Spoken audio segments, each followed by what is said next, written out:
Shane Mosley turned pro in 1993.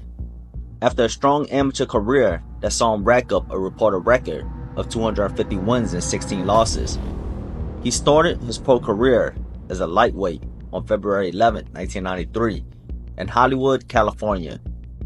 He became a regular at the Great Western Forum in Inglewood earlier in his career and dominated the limited opposition he faced for the first 4 years of his career. Almost all of it fought in California.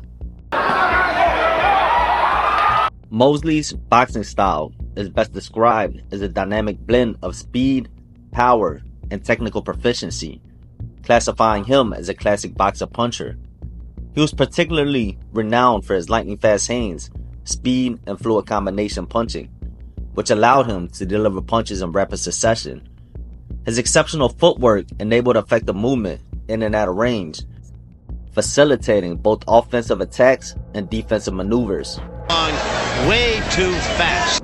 Mosley frequently applied pressure with an aggressive style, capitalizing on his significant knockout power, especially in the lightweight division. While he was known for his offensive capabilities, he also possessed a solid defense. Ultimately, his high ring IQ and adaptability made him versatile in the ring, allowing him to adjust his strategy based on specific weaknesses of his opponents, contributing to his early success while climbing the ranks. This is his performance of body punching. Oh, look at that. They are wearing Ramirez down.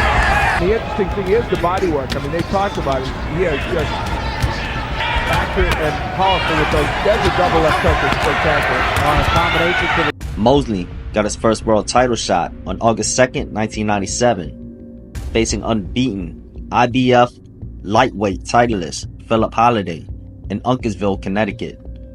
Having captured the vacant IBF Lightweight title, this was his 7th title defense. Holliday had fought most of his career in his native South Africa, but had taken a trip in 1996 to Australia, where he beat Jeff Fennick and retired the Aussie star. Oh, and a right hand hurts Fennick, and down he goes. That one came from South Africa. The overhand right does it, and that is it. Philip Holliday was a pure boxer, with emphasis on technical skill and ring awareness. A well-rounded fighter with a combination of technical proficiency, strategic movement, and solid defensive base. He focused on strong fundamentals and was defensively intact. A good counterpuncher who could adopt a defensive posture while being capable of taking control of the fight, demonstrating adaptability and versatility in his approach to boxing. Coming into the fight at 23-0 with 22 knockouts, Mosley was a rising star. But Holliday, 27, was no pushover himself and was a big step up in class for the young Mosley. Having never been paid more than $7,500 for a fight, this was Mosley's career high purse at the time, as he got somewhere around $75,000. This was the young star's chance to break out as a boxing star. In the opening bell, both boxers used the jab and movement to measure range and get a feel for the fight. Olympic team, a lot of people must have thought that he was going to make it. It'll be interesting to see if that's the right strategy over the long haul. Where he's able to throw the non-stop fusillades of punches for which he's known. It didn't take long before they both start letting the hands go. With the younger challenger beating the champion to the punch, it was clear the speed advantage favored Mosley. No, because Ivan didn't have the punching power that Shane had. With Philip constantly dropping levels while engaging, Mosley started to let loose his rear uppercut.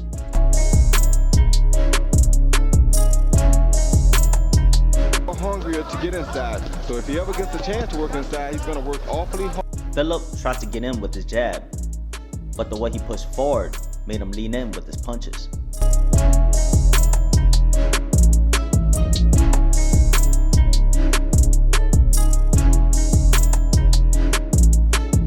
Mosley capitalized on this by hitting Philip as soon as he poked his head into the pocket. The rhythm he likes. He throws punches from all... Patient like he should be.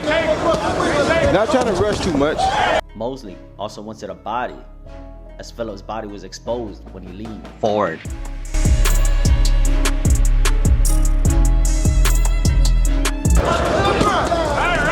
Quick left hand. As he comes inside, and so you see Mosley going to the body. Hard right. Due to Mosley punching with or after Phillip's jab, the champion was held back from following up with additional punches. So much. It takes a lot out of you to miss with a big. The third round marked a shift as Phillip struggled to ignite his offense. He found himself on his back foot as Mosley took control of the fight with his jab. With the jab and landing the right hand behind it. Holiday, the hand speed that Shane Mosley is exposing him to right now. Shots, Roy. I think my Definitely the type of fight that Shane Mosley wants. He can take his time, pick his shots. To do something to change the tempo of the fight dramatically if he'll have a chance to fight his own style.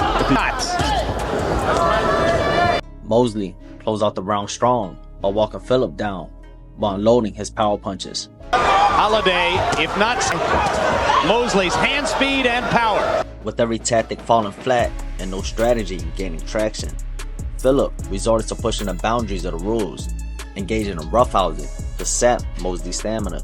Taking enough punches from the outside. Let's see how. He's doing everything he can to consume up some of Shane. He's showing a lot of bravery here in the first fight of the evening. But hopefully he'll catch a second win and keep himself going. Indomitable will, which is part of what's helped him to hang in through 4 very difficult rounds and begin to get the fight. Phillip Holiday, who threw more punches than Holiday. He doesn't have a chin. All you're going to have to do is hit him with a hook, but you got to set it up with a jab. I think Mosley switching southpaw here, incidentally. Go ahead. By the middle rounds, Mosley was consistently laying power punches on Holiday, who struggled to maintain his composure and find his way back into the fight. The American challenger's relentless pace and ever-improving skills showcased his ability to adapt and grow stronger as the fight wore on. He used his movement to create just enough space for his punches to find a home. That's what Mosley should be, just a little. Now, I think he got sloppy in the 5th round. And the 5th... In between rounds, handlers and Holiday. Shot by Phillip Holiday. By Shane Mosley. Vicious right hand to the body by Mosley. The second one. solid, real effective. No, but it's the mental effect. He's getting kind of what he wants. Put your hand off. Holiday still nowhere close to the 120 or so punches per round he'd love to throw.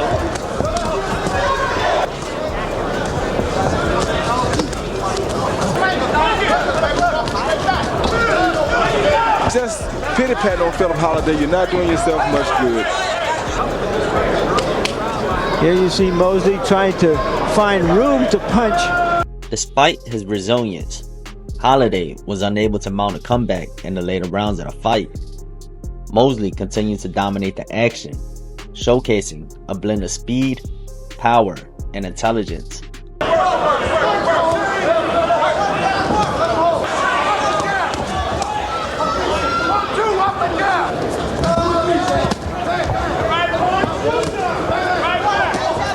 Good right hand by Mosley emerged victorious, clinching a unanimous decision against the formidable champion, Holiday, in a showdown that marked his first full 12-round battle. Following this title win, Mosley went on to defend the IBF Lightweight Title an impressive 8 times, dominating every opponent by stoppage. His legacy solidified.